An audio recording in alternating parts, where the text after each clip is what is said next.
टोळीचा म्होरक्या भूषण लोंढेसह प्रिन्स सिंग अखेर 2 महिन्यानंतर नाशिक पोलिसांच्या ताब्यात।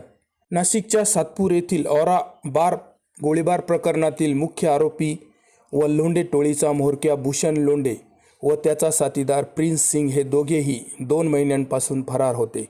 नाशिक पोलिसांचे एक पथक यांचा कसून शोध घेत होते। अखेर या दोघांना नेपाळ बॉर्डरवरून ताब्यात घेण्यात आले आहे।